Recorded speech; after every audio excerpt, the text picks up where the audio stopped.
अस्सलाम वालेकुम नाजरीन, मैं हूं अलबीना और आप देख रहे हैं प्रोग्राम इनसाइड द न्यूज़। नाजरीन, आज के प्रोग्राम में हम बात करेंगे मुल्क की सूरत हाल के हवाले से। मुल्क में पै दर पै दहशतगर्दी के वाक़यात में इजाफा होता जा रहा है। कोयटा के बाद अब पेशावर में भी एक वाक़या हमने देखा दहशतगर्दी के वाक़यात में, जैसे कि कोयटा में जो हज़ारा बिरादरी के ऊपर एक वाक़या हुआ, उनके साथ एक सानहा हुआ, उस पर वज़ीर आज़म इमरान खान ने दौरा करने का कहा है कि वो कोयटा का दौरा करेंगे। और दूसरी जो एक बहुत अहम और बहुत बड़ी बहस मुल्क में छिड़ी हुई है वो सदारती निज़ाम के हवाले से है कि क्या पार्लिमानी निज़ाम बेहतर है या सदारती निज़ाम बेहतर है। आसिफ अली जरदारी ने कहा है कि इस सदारती निज़ाम के हवाले से हम बात करेंगे, इसको रोकेंगे। और जबकि बाकी पार्टीज़ का अब तक इस पर स्टांस इतना क्लियर नहीं है, लेकिन मुल्क में इस पर गुफ्तगू जारी है। साथ ही साथ हम कुछ बात करेंगे जो मनी लॉन्ड्रिंग का एक बहुत बड़ा एक इशू है हमारे मुल्क में। मनी लॉन्ड्रिंग की मुख्तलिफ इक़सामात जो हैं उसके ज़रिए हुंडी है, मनी लॉन्ड्रिंग की बाकी इक़साम है उसके ज़रिए मनी लॉन्ड्रिंग हो रही है। हसन हुसैन नवाज़ के अलावा जो है शरीफ बिरादरान के बाकी के लोग हैं, उनके ऊपर भी इल्ज़ामात हैं, उनके ऊपर डिफरेंट रेफरेंसेस भी हैं। इन तमाम तर मौज़ूआत पर आज के प्रोग्राम में बात करेंगे और नेशनल एक्शन प्लान के हवाले से भी बात करेंगे। मैं अपने गेस्ट को इंट्रोड्यूस करती चलूँ तो हमारे साथ मौजूद है सरदार नज़ाकत अली पीपल्स पार्टी से। बाकी के गेस्ट पे में ज्वाइन करेंगे। अस्सलाम वालेकुम सर। सर, स्टार्ट करूंगी आपसे दहशतगर्दी के वाक़यात के हवाले से। पहले कोयटा का सानहा हुआ, पेशावर का भी हुआ। क्या वजूहात हैं, किस वजह से ये पै दर पै सानहात बढ़ रहे हैं? देखें, जब अनफॉर्चुनेटली APS का पेशावर का वाक़या हुआ, उसके बाद पाकिस्तान के तमाम स्टेक होल्डर ने, पाकिस्तान की तमाम पॉलिटिकल पार्टीज़ ने बैठ के फ़ैसला किया कि नेशनल एक्शन प्लान होगा और उसमें गुड तालिबान और बैड तालिबान की पॉलिसी से बाहर निकल के पाकिस्तान के अंदर कलादम तंजीमों के ऊपर एक ऑपरेशन होगा और ऑपरेशन इस तरह होगा कि ग्रास रूट लेवल पे उनको ख़त्म किया जाएगा पाकिस्तान के अंदर। अनफॉर्चुनेट ये है कि पाकिस्तान के अंदर उस नेशनल एक्शन प्लान के ऊपर कंप्लीट अमल दरामद नहीं हो सका। वही मजहबी तंजीमें, वही कलादम तंजीमें वो पाकिस्तान के अंदर एक्टिव रही। इलेक्शन में भी देखा आपने कि मुख्तलिफ नाम चेंज करके वो पाकिस्तान के अंदर उन कलादम तंजीमों ने इलेक्शन के अंदर पार्टिसिपेट किया। तो फिर हमारे इदारों के ऊपर बहुत सारे क्वेश्चन मार्क हैं पाकिस्तान के अंदर के जिन्होंने कलादम तंजीमों के खिलाफ ऑपरेशन नहीं किया और नेशनल एक्शन प्लान की जो हकीकी रूह थी, उसका जो उसके ऊपर जो काम करना था, अनफॉर्चुनेटली वो नहीं हो सका। आज उसमें जिस तरह आपने कोयटा का जिक्र किया, आपने पेशावर का जिक्र किया, अभी मैं इंफॉर्मेशन मिनिस्टर की स्टेटमेंट पढ़ रहा था तो उन्होंने कहा जी कि मनी लॉन्ड्रिंग के ऊपर जो CTD वो उसके ऊपर काम करेगी।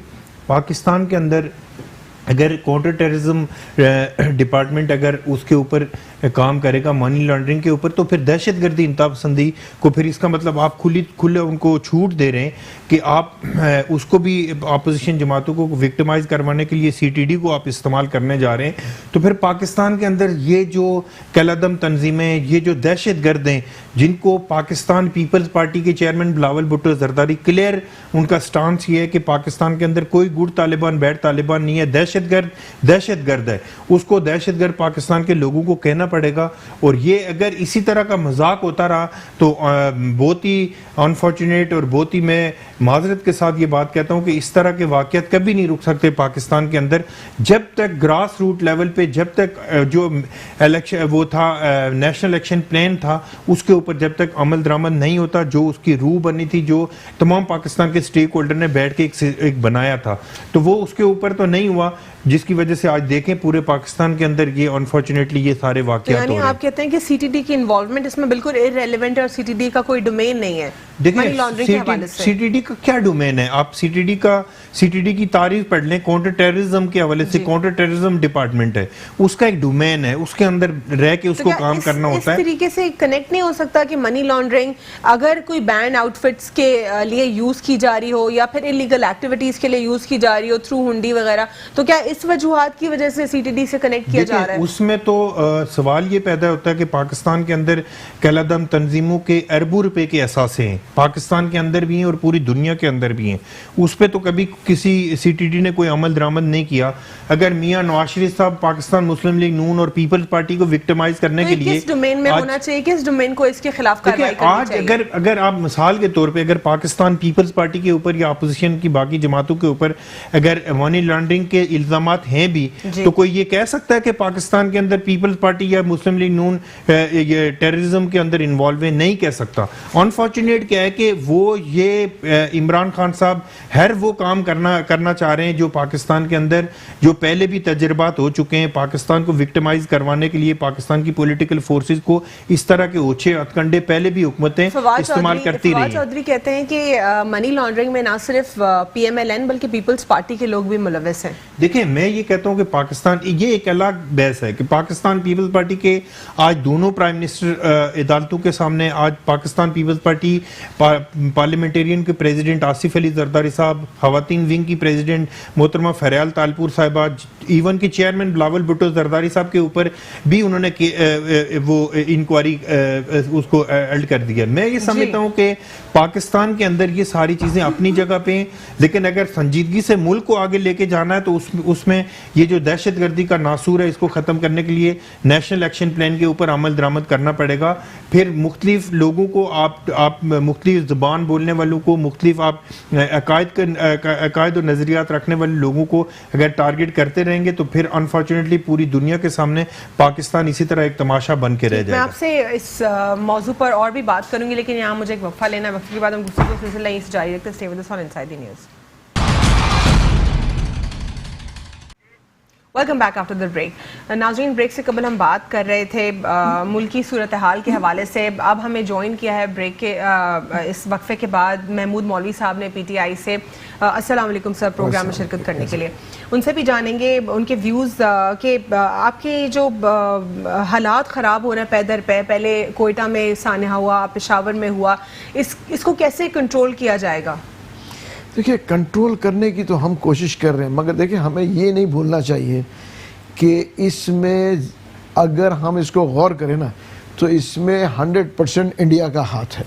मैं तो ये कहूँगा, क्यों कि देखिए वो हमारे साथ चेस, देखिए ना, उन्होंने इतनी बड़ी डिफीट खाई है वहाँ, अब वो कोई ना कोई तो तरीका निकालेंगे। महबूबा मुफ्ती जो कि वहाँ पे अभी लास्ट पीएम थी मकबूजा कश्मीर में, उन्होंने एलाई फॉर्म किया, सीएम थी बीजेपी के साथ, उन्होंने एलाई फॉर्म किया था और वो भी कह रही हैं कि मोदी जो है, मोदी कोई ना कोई ऐसी हरकत जो बालाकोट वाली हरकत है उन्होंने दोबारा से करेंगे। देखिए वो ये भी कर रहे हैं और फिर देखें, आप ये देखें ना, उनको पता है कि सॉफ्ट टारगेट्स कहाँ हैं और वो क्यों कर रहे हैं, क्यों कि वो एक जो स्पेसिफिक फिरके को टारगेट इसलिए कर रहे नहीं कि उनके को दुश्मनी उस फिरके से, उनकी दुश्मनी पाकिस्तान से है और वो उनको एक्सप्लॉइट करना चाहते हैं अगेंस्ट द सिस्टम।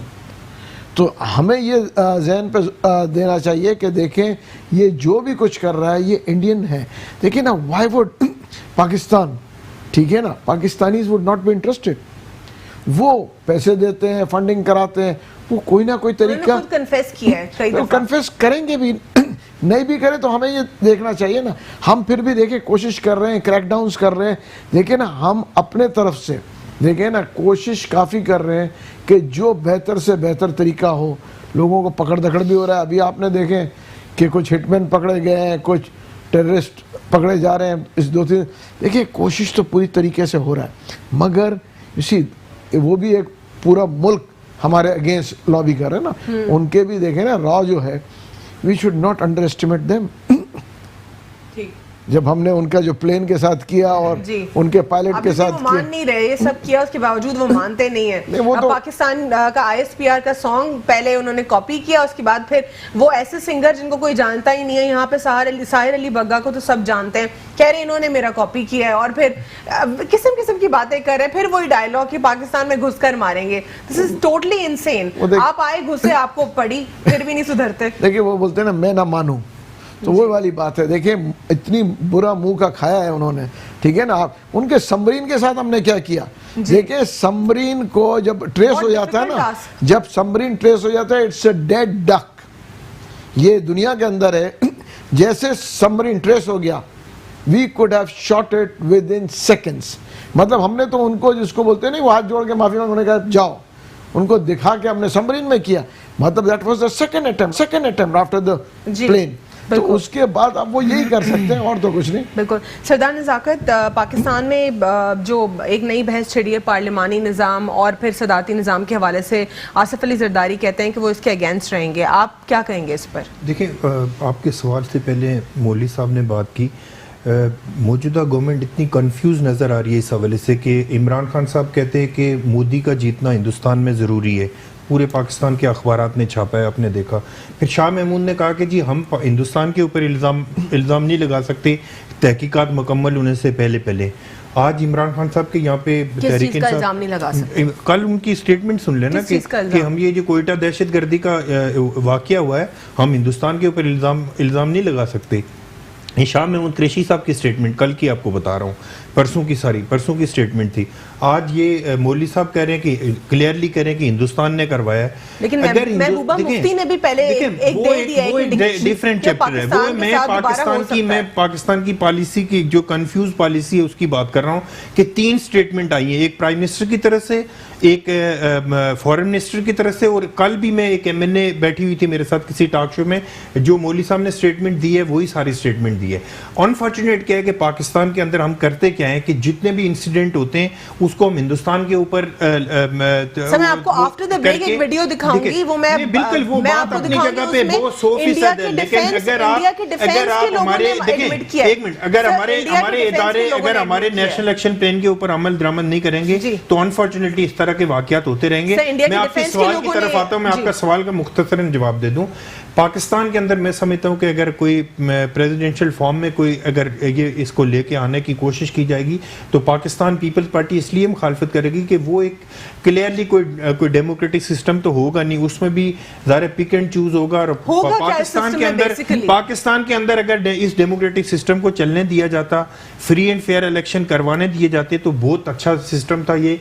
आगे चल के बहुत सारी, अगर आप पूरी दुनिया में तहफ़्फ़ुज़ आते हैं तो आप लोगों ने क्यों सिस्टम ऐसा नहीं बनाया कि बायोमेट्रिक सिस्टम होता? मैं एक मिसाल आपको देता हूं, एक बात आप, मैं बिल्कुल क्लियर बात करता हूं कि कराची का इलेक्शन था ना, हो सकता है मौलवी साहब भी यहां पे हुए होंगे। कराची का नहीं, बिल्कुल नहीं हुआ। मेरी सुन ले, जो कराची का इलेक्शन था ना, तो पहले तो उसको नामालूम अफराद उसको वो इलेक्शन अपने ले जाते थे, जीत जाते थे। अभी तो पूरे पाकिस्तान ने देखा कि मालूम अफराद ने वो इलेक्शन चोरी किया और लोग जाके सो गए थे जहाँ पे ये मैं कराची की इलेक्शन की बात कर रहा हूँ। मैं कह रहा हूँ कि पूरे पाकिस्तान में फ्री एंड फेयर इलेक्शन होना चाहिए। ये बात बिल्कुल नहीं कह रहा हूँ, लेकिन मैं पूरे पाकिस्तान की बात कर रहा हूँ। मैं पर्टिकुलरली कोई इंटीरियर सिंध की बात नहीं कर रहा हूँ। कराची भी सिंध का हिस्सा है और कराची में जो इलेक्शन हुआ पूरे पाकिस्तान, पूरी दुनिया के लोगों ने देखा कि किस तरह का इलेक्शन हुआ। रात को 1 बजे लोगों को घर से उठा के कहा गया कि आप जीत चुके। Back to the point, how do you see a difference in parliamentary system या फिर दूसरा presidential system? Parliamentary form of government है ये, इसमें मैं समझता हूँ कि अगर हमारे इदारों की इन्फ्लुएंस कम हो, जिस तरह ऑनरेबल सुप्रीम कोर्ट के साबिक चीफ जस्टिस साहिबान हर दिन एक सो मोटो लिया करते थे, हर आदमी इस मुल्क के अंदर अपने डोमेन में रह के काम करे, जिस तरह साबिक चीफ जस्टिस साहब डैम बनाना शुरू हो गए थे।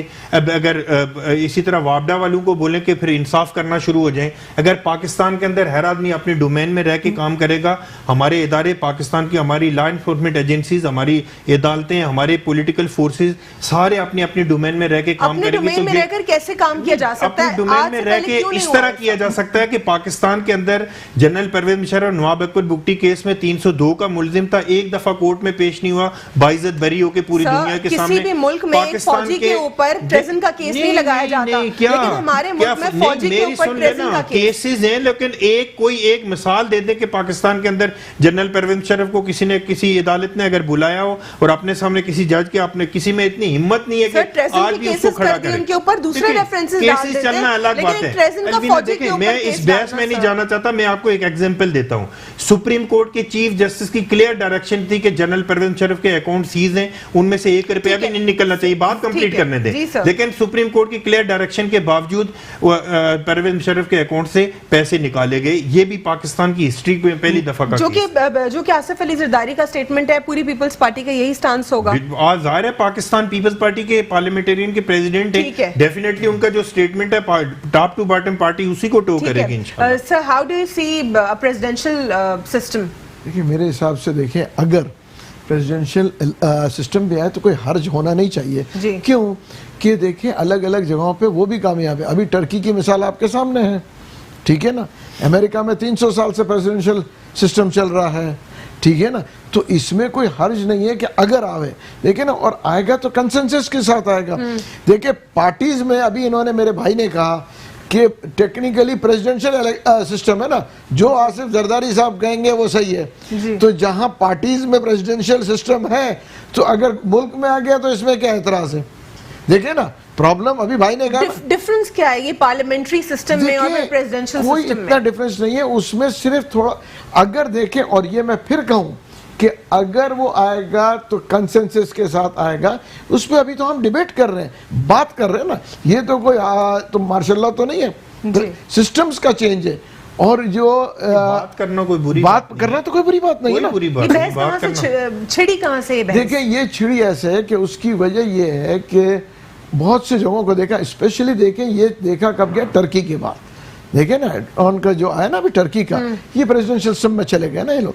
और देखें अगर इस वक्त बात हो रही है, हम इसके ऊपर मेरे ख्याल से आज हो सकता है आसिफ जरदारी साहब इसके ऊपर आज इत्तेफाक नहीं कर रहे हैं, वो भी बैठे हैं, उनकी भी पार्टी होगी, दूसरी पार्टीज भी होंगी।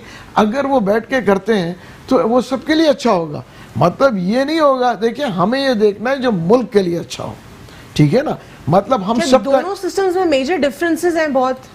पर देखिए मेजर डिफरेंसेस नहीं है, आई वुड से उसमें ये है, देखिए ना प्रेसिडेंट इलेक्ट जो होता है, ठीक है ना, इसमें और उसमें मेरे ख्याल से काफी चीजों का फर्क है। आप अमेरिकन और ब्रिटिश का आप देख लेना। ब्रिटिश अनफॉर्चुनेटली हमारा इसको, I don't know, I should say fortunately unfortunately, हमने ब्रिटिश सिस्टम भी उठाया है, यूएस भी उठाया है, और आधा तो ज्यादा हमारा इंडिया जैसा ही है। इवन एक्ट्स भी वही है इंडिया वाले। तो मतलब हमारा तो सारा मिक्सचर है, हमारा कोई एक सिस्टम फॉलोड तो है ही नहीं कि सिर्फ और सिर्फ ब्रिटिश सिस्टम फॉलो हो रहा हो या यूएस हो रहा हो। पर देखिए यूएस में है प्रेसिडेंशियल जी, और इंग्लैंड में है पार्लियामेंट्री, जी, ठीक है ना। टर्की में पार्लियामेंट्री था, उन्होंने रेफरेंडम कराया और उसको चेंज करके प्रेसिडेंशियल कर दिया। देखिए चेंजेस आ सकती है, कोई ऐसे, देखिए जो भी इस मुल्क के इंटरेस्ट में हो, मेरे ख्याल से एवरीबडी शुड अग्री। वो बोलते हैं ना बहस बराए बहस ना हो। अगर ऑब्वियसली वो कहेंगे बैठ के कि साहब इनमें ये खराबियां हैं, महमूद तो मौलवी उसमें साहब आदमी यहाँ कर पे ले। ब्रेक लेंगे, ब्रेक के बाद गुफ्तगू का सिलसिला यहीं से जारी रखेंगे। Stay with us on inside the news. Welcome back after the break. Break के बाद हमें एक बार फिर ज्वाइन करने का शुक्रिया नाजरीन।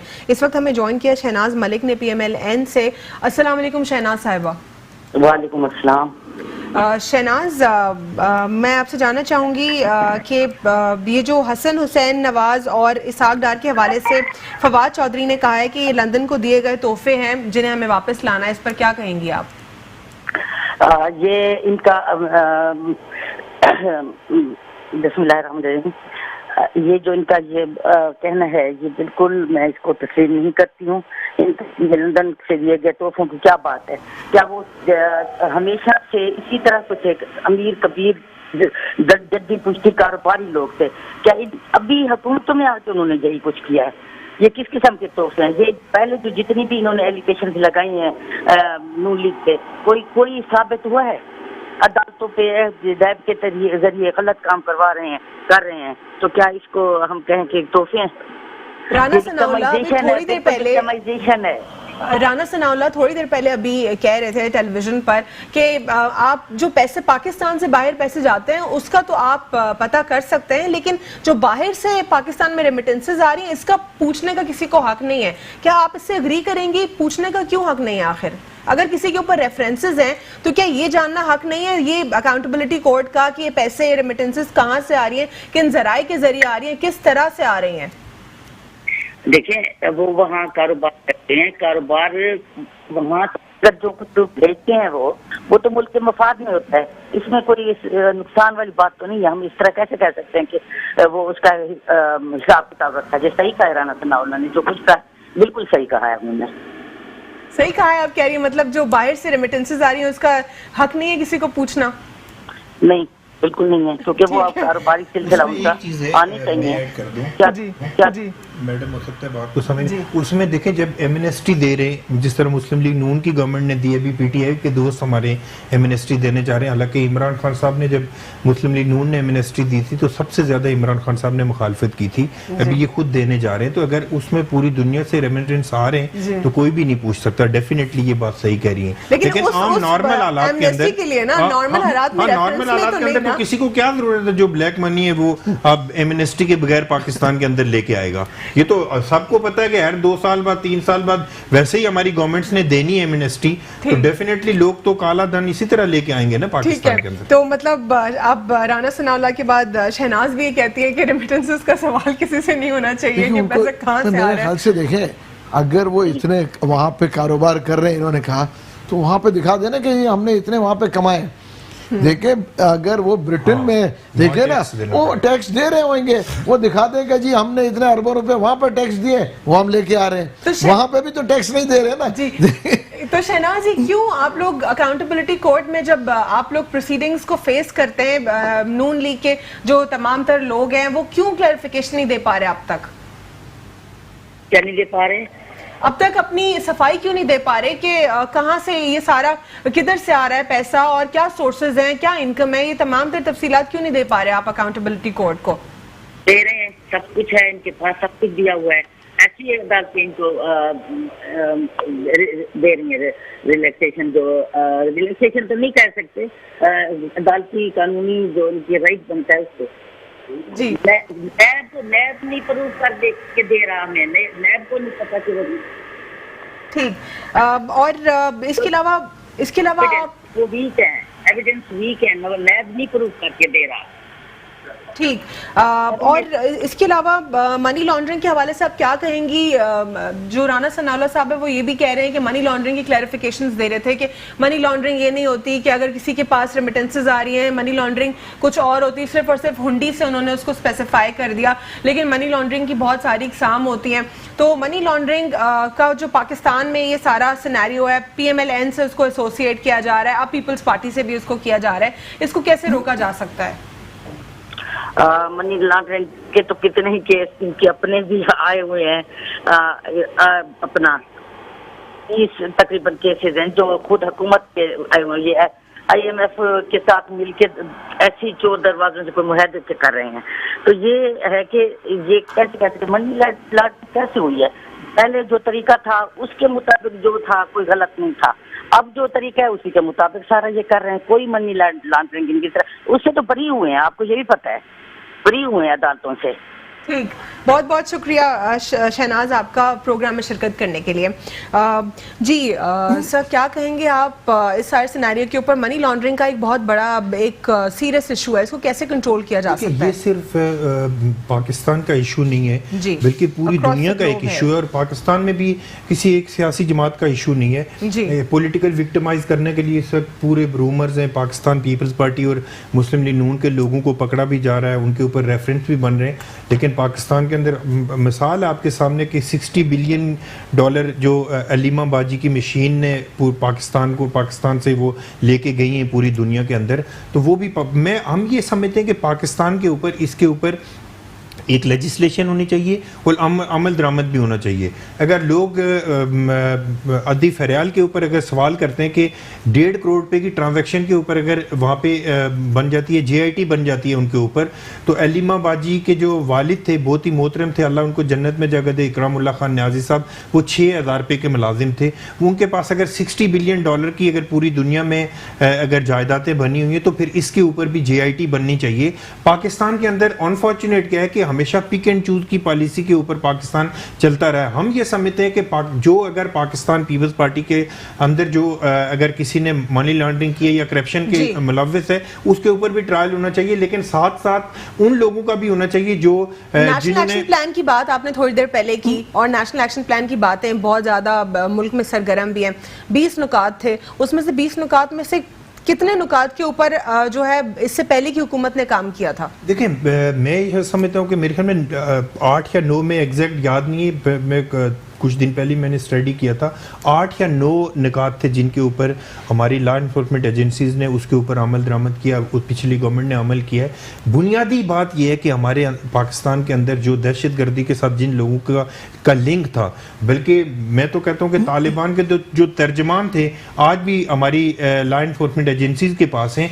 ये सारी चीज़ें जब तक आप गुड तालिबान और बैड तालिबान की पॉलिसी से बाहर नहीं निकलेंगे, जब तक हमारे मुल्क के प्राइम मिनिस्टर की अपनी स्टेटमेंट वो डिनाई नहीं करेंगे कि पाकिस्तान में तालिबान के ऑफिसेज खुलने चाहिए, जब तक हमारे जो साबिक प्राइम मिनिस्टर मियां नवाज शरीफ साहब हैं वो सॉफ्ट कॉर्नर खत्म नहीं करेंगे, उस वक्त तक हम पाकिस्तान के अंदर दहशतगर्दी इंतहापसंदी को खत्म नहीं कर सकते। ज्यादा इररिलेवेंट हो रहे हैं जा रहे हैं।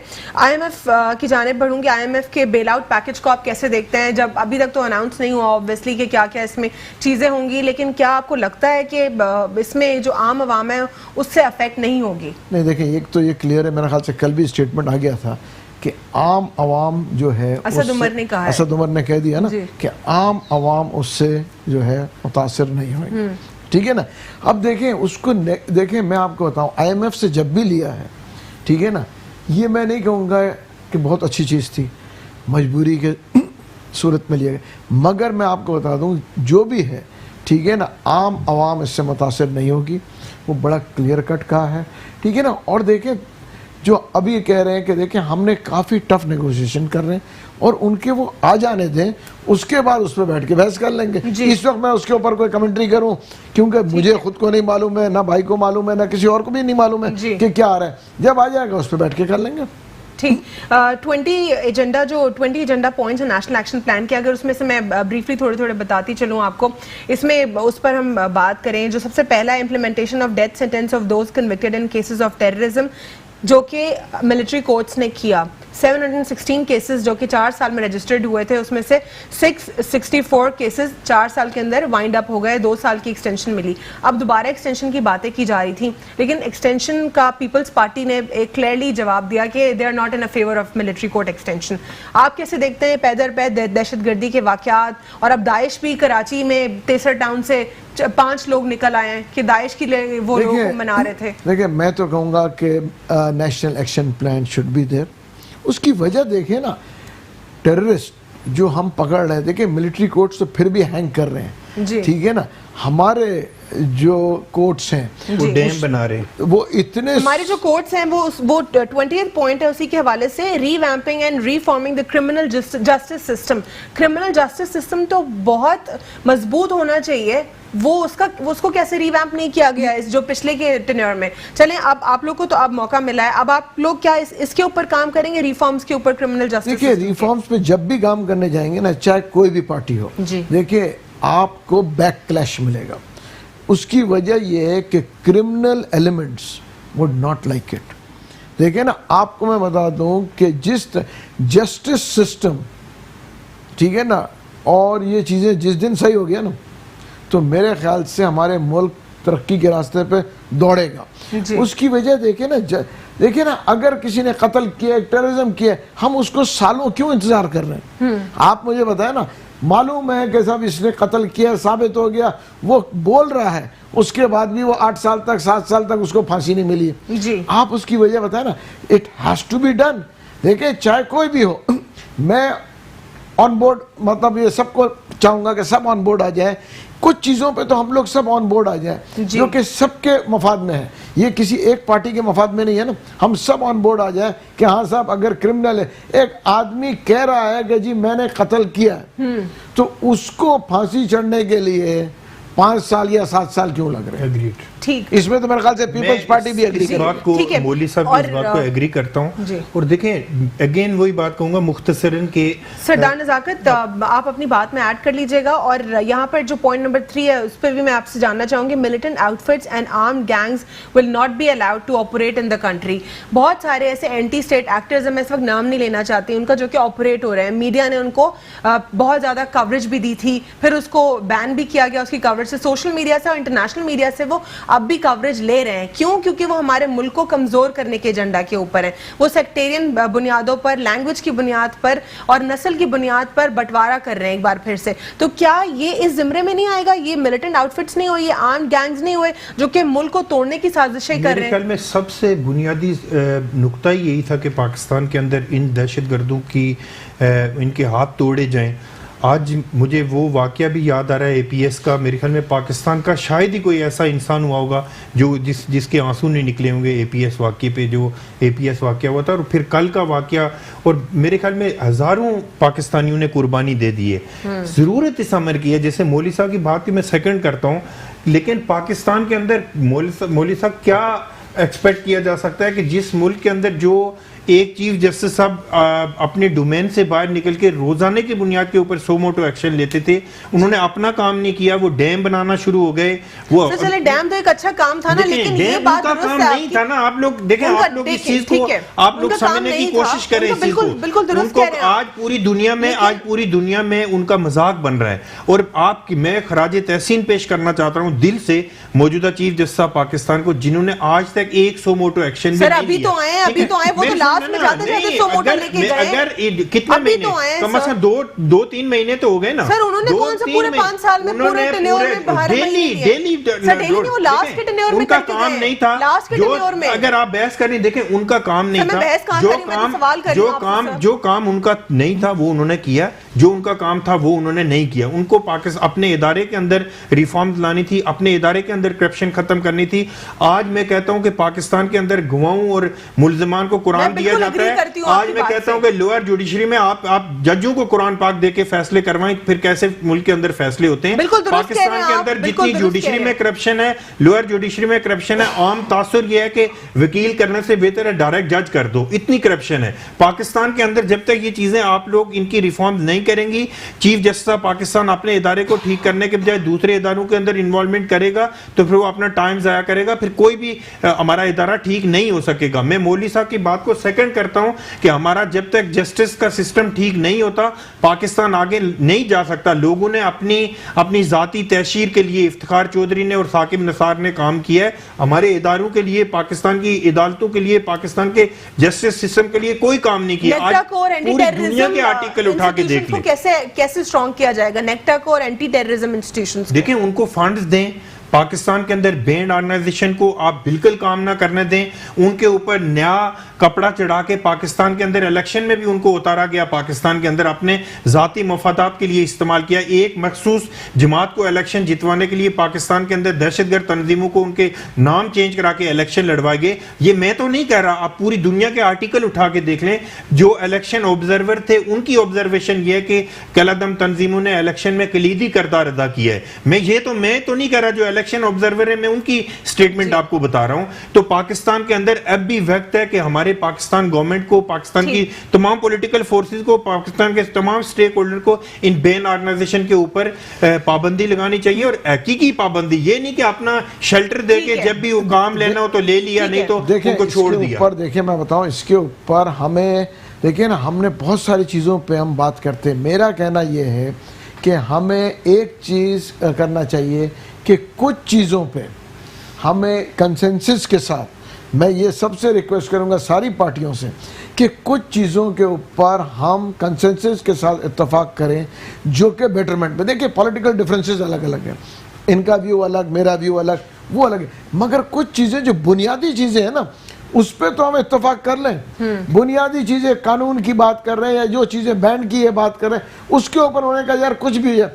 बदकिस्मती क्या है कि जब हम बात कर रहे हैं ना, अब जब हम असेंबली में बैठेंगे ना, हम उसके ऊपर भी बहस करते हैं, क्योंकि उन्होंने कहा इस पार्टी लेके आई, उनको पता है अपने दौर में आएंगे वो भी लेके आएंगे। नहीं, उन्होंने कहा क्योंकि इस पार्टी, मेरा कहना है कि चाहे आगे आने वाले वक्त में देखें आज हम कोई एक दिन से ये शुरू करें कंसेंसस उन चीज़ों के ऊपर जो कि सबके इंटरेस्ट में है, ठीक है ना। जिम्मेदारी गवर्नमेंट की ज्यादा है कि वो सब देखिए गवर्नमेंट तो साथ लेके कोशिश करेंगे, गवर्नमेंट सबको साथ लेके, मगर मेरे ख्याल से ऑपोजिशन को भी ये देखना चाहिए कि कुछ चीजें बुनियादी चीजों के ऊपर वो ऑपोजिशन उसके ऊपर ऑपोजिशन फॉर ऑपोजिशन पे ना करें। इसकी मिसाल मैं देता हूं एल्विना मोलिसा की बात को आगे कि जब पाकिस्तान को पिछले कुछ अर्सा पहले स्ट्रक किया गया, पूरे पाकिस्तान को बंद किया गया, तो पाकिस्तान पीपल्स पार्टी के चेयरमैन बिलावल भुट्टो पाकिस्तान का वाहिद लीडर था कि इमरान खान से हजारों इख्तलाफात होने के बावजूद उन्होंने कहा कि हम पाकिस्तान को चलने से रुकने नहीं देंगे, इमरान खान कदम बढ़ाओ हम आपके साथ हैं। ये चेयरमैन पाकिस्तान पीपल्स पार्टी का स्टेटमेंट है। Formulation of a comprehensive policy to deal with the issues of Afghan refugees beginning with registration of all refugees। हमने एलियन कार्ड देखा, इसको जो है काफी लोगों ने अपोज भी किया, लेकिन एक तरीके से बेहतर भी था और नेशनल एक्शन प्लान का हिस्सा भी था जो कि लोगों ने इग्नोर कर दिया ताकि उनकी रजिस्ट्रेशन हो, पता चल सके, चेक एंड बैलेंस हो। इस पर अब फर्दर कितना काम होगा? मेरे ख्याल से देखिए इस पे फर्दर काम होना चाहिए। देखिए ना, हम इसके ऊपर सिर्फ अफगान के ऊपर नहीं कह रहे, हम और भी लोगों के ऊपर कह रहे हैं, इंडियंस भी है, जो है बर्मीज है। देखिए इसके ऊपर मेरे ख्याल से इसमें बुराई क्या है? देखिए उनको कार्ड बनना चाहिए ताकि वो अगर नौकरी चाह रहे हैं उनको नौकरी भी मिले। इंप्लीमेंट हुआ वैसे कार्ड्स बने एलियन कार्ड्स? मेरे ख्याल से देखिए वो बनने की बात हुई, कुछ हुआ नहीं। हमने अपने पहली कराची की स्पीच में कहा था, लेकिन इस तरह का कुछ मतलब देखिए अगर उसको बनने दिया जाए, यू टर्न ले लिया वापस। नहीं उसके ऊपर अभी तक यू टर्न नहीं लिया है भैया। नहीं देखे एक बात बता दूं, उस पे हम खुद चाह रहे हैं कंसेंसस हो जाए। देखिए जहां नहीं देखे जहां हम कंसेंसस करने हैं उसके ऊपर फौरन बयान आ गया। देखिए वहां पे बयान उस वक्त नहीं आना चाहिए। देखिए एक बात देखिए उसके ऊपर देखिए बयान नहीं, 9 महीने पहले 8 महीने पहले इमरान खान साहब आप भी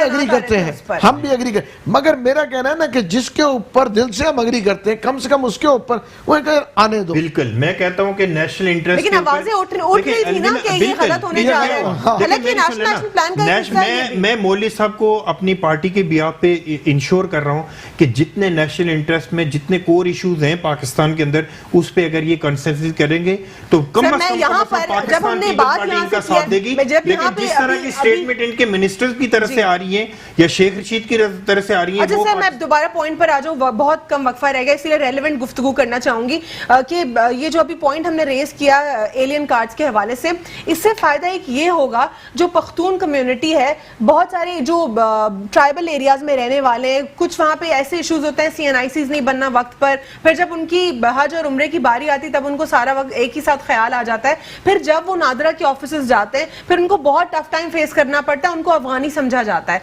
अब ये बहुत बड़ा एस्पेक्ट है, जब आप रियल अफगानीज को डिफरेंशिएट कर देंगे, उनको एलियन कार्ड्स देंगे, उनका पूरा एक सिस्टम आएगा कि ये इनके फादर्स हैं, फोर फादर्स, पूरा रिकॉर्ड आएगा, तो जो यहाँ पर पख्तून कम्युनिटी है जो कि अंडर प्रिविलेज एरिया की है या ट्राइबल एरियाज की है, उनको ये नुकसानात फेस करने को नहीं मिलेंगे। देखिए उन लोगों को बिल्कुल मैं आपको बताऊं, उनको वेजेस भी बहुत कम मिल रहे हैं। मैं आपको बताऊं, मैं कराची की बात कर रहा हूं, आप इब्राहिम हैदरी पर चले जाएं, ये जो बेचारे वहां बैठे हैं जो कि बांग्लादेश से बर्मा से आए हुए, उनको किस वेजेस पे काम कर रहे हैं? क्यों? उनके पास शनाख्ती कार्ड नहीं है। मेरा कहना है उनके कार्ड बन जाए ताकि वो रोजगार पे भी लगे और उनके लिए देखिए हमें भी पता पड़े, सबको पता पड़े कंसेंसस जो हम कर रहे हैं कुछ चीजों पर। जैसे मैं भाई से बात कर रहा हूं ना, देखें अगर ये अफगान के लिए बन रहा है, हर आदमी जो कि पाकिस्तानी नहीं है उनके लिए कार्ड बन जाए, वो हमारे पास सालों से है, ठीक है, अगर हम उनको रख भी सराखों पे, इसमें कोई बुराई नहीं है, मगर डिफरेंशिएट तो करना पड़ेगा ना।